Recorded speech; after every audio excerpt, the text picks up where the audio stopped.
And we are live. We're maybe not live just yet. Yeah, it's not the best, is it? Hello and welcome to the that's not a bad idea. To the Malcolm Wilson Rally. We're here in a lovely sunny Lake District, which is a surprise. We expect to be much worse weather, but it's meant forecast 17 degrees, sunny all day, with light winds. I don't think you can get a better day to go rallying. Yeah, we can talk about the cars that have come past, see the action a bit, and explain maybe which cars we'd want to rally in, maybe which ones we wouldn't, and how fast they go and who the driver is, if we know who the driver is. Yeah, they're not going to be the quickest drivers in this because we are doing the first cars on the road, which are the slowest. But we know they might shock us, which we're more than hoping for. Yeah, no, it's another one with reverse seeded, and I presume that's because of the gravel, and they don't want it to be teared up straight away. Yeah, because once the four-wheel drive, once four-wheel drive come around, they just tear ruts in it. So then for a little two-wheel drive Mini Cooper or something to go around, you've got no chance with it. The one thing that's different to Riponian is in this rally we've got some. I think we've got is Land Rover Bowers. Bowlers, that's the one. Yeah, so they come in. I think they'll be coming last because obviously once it all gets torn up, they don't care. They just don't care because it's just the four-wheel drive big monsters. Oh yeah, wait, what's this? Well, we got a car coming out. Oh, it's a Chevette. That is lovely, lovely colours as well. See, I'd take one of them over a Mark II. Really? Yeah, I like unique or?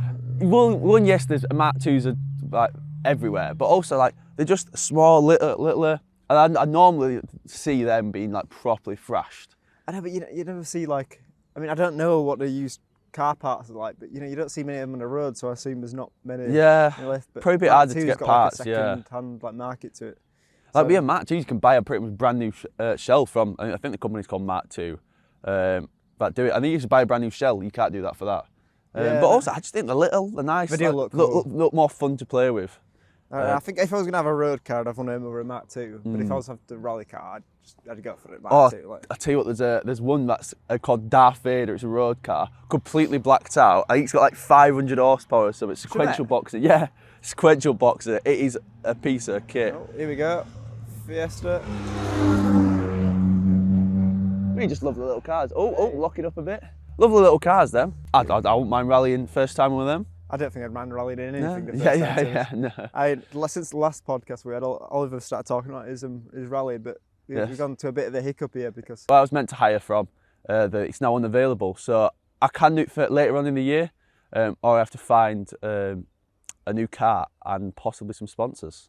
So you've looked, sponsors, that's you. I need to raise about I need to raise about 700 quid somehow. Another Fiesta. I like these would be a perfect little car to do your first rally in. I wouldn't say quite as good as a little Peugeot 205, but they seem to be quite popular now. No, I think the 205s are like iconic. Just cool. Yeah. Like we've been seeing them rallying all our lives and stuff. Are they actually going to be that good? I feel like I'd be terrified in one of them, even though you're going. He's just a little box. If I'm going to run my first rally, I'm not going to be hitting an iffy over probably like 50 miles an hour. I'll be tooting along, but I just think it's a little metal box, no control zones. But also that's what kind of makes it good because it's so small and so light. Well, they weigh like 800 kilograms or something like that. The light is out compared to what I reckon one of them weighs like a ton. I reckon maybe a ton at 1.1. Yeah, I bet the road cars are like 1.1. Cheaper for parts them though. Well, what is this? Sounds good. A little Peugeot. It's the first person we've seen jump. So we're here. There's a big jump down there, then two little ones here, and that's the first car we've seen jump. Go on. See, that's what you want. Yeah. That is what you want.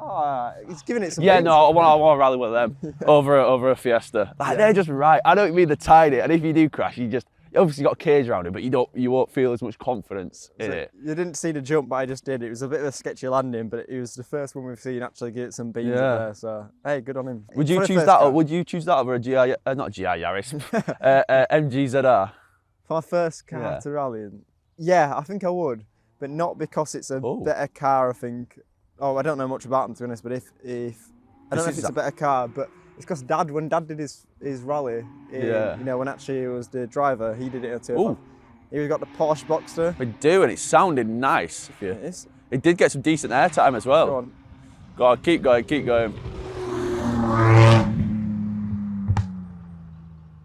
Oh, the classic. Nice. Oh, I quite like that livery. That's a nice livery to be fair. It is a Peugeot again. Is it? Yeah, is it 106 or 205? Oh, like, 205. Oh, yeah.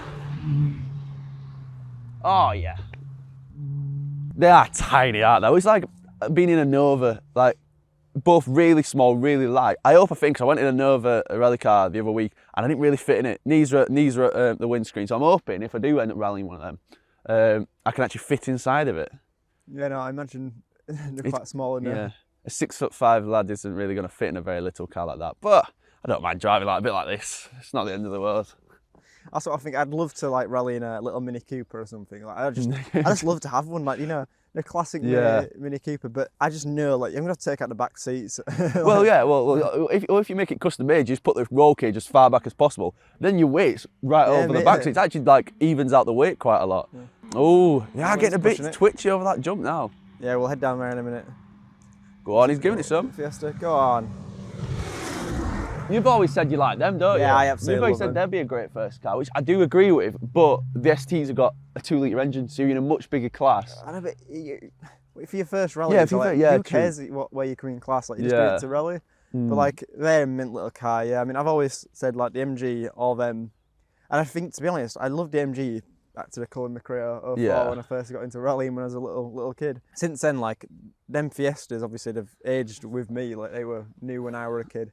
And now they're old cars. And I think they're starting to look. I've been thinking. You saw them on the motorway the other day, and he's like, actually, they're pretty nice. And I was like, they're starting to look alright. They're getting into like the older vintagey now, like, because like they are looking a bit nicer. For ages, I didn't think they looked nice. Even, you know, the Clios, the ones that, you know, like Tabby driving, like that was an old looking car for a while, and now it looks. Now it looks nice. Good. It always happens. Like 15 years after it comes out, roughly, it starts to look nice. Yeah, it's true. This Nova. Oh, it's me a little Nova. Oh yeah. I like them, but when I drive them, they always look too twitchy. Like, they always look too small. Like a Mini always looks too small and too. I don't think they have any power in them, so I don't think the Minis are like that twitchy compared to them. Yeah, they always do. The Minis don't look as bad as them. So, what, Malcolm Wilson? What's the plan for today? Plan: watch rally cars go over a big jump, then go to a cafe, which is a luxury. Whilst we're at rally, whether we've ever stopped mid-stage, in between stages for a cafe, it does mean we're going to be in a big rush as per usual. But I guess. But one time we could have a relaxing rally and not rushed about. We decided, I know what we'll do. We'll fit in a pasty in the middle. Yeah. So then go to a nice cafe, like just on the side of the lake. Yeah, near Keswick. Then go down to Grisdale North, I think stage 7. There's a good spot there. And then watch some more rally cars. It's a dream day. And then after that, pub. Yeah, pub. Beer garden pub as well. I didn't think I'd be able to say that today. Beer gardens. Oh, this weather. Lovely. What car we got next? Peugeot. God, I need glasses. I need to wear them. I can't see. Oh yeah, go on. See, nice, but not as good as a 205. It's nice, but it's not good as 205. Right, I've got something to talk to you about. I think, with all the Peugeots, I can't remember all the numbers. I think it's a 208. What the Rally 4 cars are. But there's not a GTI version, which I just think that'd be... It's a road car? Yeah, that'd be an awesome little hot hatch. Oh, nice little BMW. It must be warm. The window's down already. And what time is it? It's 8 o'clock in the morning. 8 o'clock. Oh, which is too early to be recording a podcast, isn't it? That's the only thing with this rally is last year it were run. I didn't go last year, but you and Finton as cameraman today. You two went last year, and it was Friday night and Saturday. But we were late to start on Saturday. Yeah, it was just I think we could have gone to a stage, but we decided we'd go warm up in a cafe because we camped on the side of a lake. And Finton decided to bring a bed sheet as a sleeping bag, and it got down to -2 degrees. There's the bed sheet. So you see, we did it right. We came up on yesterday on Friday. We stayed in a bunkhouse. Yeah. We're having a full day today. Went pub last night. It's perfect. Pub tonight, beer garden, and sleep then hiking up. I think that or something tomorrow. Yeah. Oh, it sounds good. Oh, twitchy. Lovely colour for a Mark II. Go on, keep your foot in it. Keep your foot in it. Yeah. See, they are locking the brakes a bit. It's going to be a really heavy braking zone here. There's about 300 metres or so to the start, just flat over some crest. And then, going to be a heavy braking zone. So we undecided, do we watch the Rally 2 cars at the big jump, because obviously it'll look sick? I think or do we watch it here where they could still jump a bit, and then you just see them braking? And if you've ever seen a rally car brake and gravel, the whole just chassis like a thick Yeah, chassis. It just goes. When you, especially like on a, I mean, it's more evident on a tarmac rally, but on gravel as well. The braking on the Rally 2 cars, it's it's almost as exciting as the acceleration. Like just when they go boom. How it just like flips, the back just flips up and it just like see all the suspension travel on it. Like that's the thing with these jumps as well. Here we've got a nice little set of jumps or bumps, and you'll just be able to see the suspension travel and just sink in. Yeah, we're going to have to head down. Mark 1? Yeah, it's going to have to. Yeah, Mark 1. We're going to have to head down there because there's always some nice jumps. That's lovely. The thing is, I was thinking here, is it's quite a straight line, but obviously there's some lumps and bumps in here. I really thought it'd be like flat out, you know, foot to the floor. And do you think the top ones will, or do you think? Oh yeah, definitely. The top ones will. I think to about here. Because from the in-car that I've watched, the flat all the way to about here, and I think they get the crest wrong on it, so they brake a bit early, like a bit nervous. So you can't see, you know there's a corner coming up, but you don't know when. And it is quite a long straight, so you're like, well, when is this corner just coming over this crest? I think, I'll say, don't have a clue, not rallied yet. Yeah, I think that's probably something, I think it's all a bit mental, like mentality, but also, like I feel like also you've maybe got to lift off at points to keep the car under control or something, because you know, you that much travel up and down, it is quite bumpy. But yeah, I expected to hear more people on the limiter down here. Yeah. It is only start few. So I think the top guys, no doubt, will be pinned to the end down here. Yeah, and you'll be able to see the last cars if you watch our highlights or our vlog, which is probably already out at this point. Yeah, definitely Maybe already it's not. I don't know. we'll cross that bridge when we get to it. He sounds a bit... Something doesn't sound right there. I'm no mechanic, but... Well, I'll tell you, it could be... It doesn't sound like him. It sounds like a V8, obviously it's not, it's a 4-cylinder. Oh, he's giving it some. Mark 2. Oh! God, he was a little bit sketchy after that jump. Yeah, we're going down there. Go on! What a lad. You see? Yeah. No, but you see something like the Mark 1s and Mark 2s, they haven't got a livery on them, or just any stickers apart from like the numbers. It might be because so they can do road rallies in it. Yeah. Because it's not allowed to be stickered up for that. And I think you just stick carpet back in, or they might still have it in. So I'm not sure the rules exactly, but what's the rules on like paint? You know, paint. Like, could you have like? Can't have stickers. That's white, but you can have different any colour. I think it's. Oh yeah. I think you're allowed. I mean, don't go do a road rally with this advice, but I think it has to be just like either one colour or it's got to be like. Yeah, maybe you are allowed a black bonnet or something. Yeah, well, I think maybe that's a manufacturing colour. Yeah. Maybe that's how it was. I was thinking, you know, because a lot of them do seem to have the classic white and black bonnet. From the outside, it shouldn't really look like a rally car. Obviously, you're allowed safety stuff like seats and roll cages and stuff like that in. But you still should have carpet in it. But even now, they're going like really quick. Like, I mean, it's much cheaper as well. Like £100 or something like that. I think that's the best way to get into rallying is doing road rallies because it's so much cheaper. You can't really afford to be doing stage rallies every like month at our age. I think that's going to be my next step. Is probably get. I mean, I'd love to do stages, but road rallying first. Get the hang of stuff. This Beamer's going for it. Right. What do you think of BMW's rallying? Because I think why not? Rear wheel drive. Like you can get a load of horsepower out of them, but they don't seem to be that popular of a choice. Like everyone seems to just like go towards Mark 2s. I don't know if it's even true, but I've heard like they're heavier. And I think they are heavier, yeah. But it is a weird one because, like I think if you look at them, rear wheel drive, like you strip it all out. You can pick them up for not like cheap. Yeah, like a fifth of the price of a Mark 2 on some of them. Probably less. Yeah. But yeah, it's just got. I think it's just because of his premium car manufacturer. I've not got like a rallying history like. Yeah. It's like Ford. You know, Ford's been rallying forever. So it's True. Like, oh yeah, Ford's an obvious choice. It's kind of that working class man's car, and it's down for rallying. Beamer's more of a professional job kind of car. So your company car, which you'd expect to go rallying. Subaru Legacy, I think it is. Very nice. You know what? That looks significantly quicker. I mean, it should be. It's four-wheel drive. It sounded slow. You know, it wasn't revving much, but it was fast. See, they can now be with them. I think it's Mitsubishi Evo 4s can all be in the historic class. So, like, even like some of the best spec'd Mark 2s are going to struggle against a four-wheel drive car, and especially on like a slippy stage. That's a good point. Yeah. I hadn't thought about that. The four-wheel drive coming into what's called the historic classes. Yeah.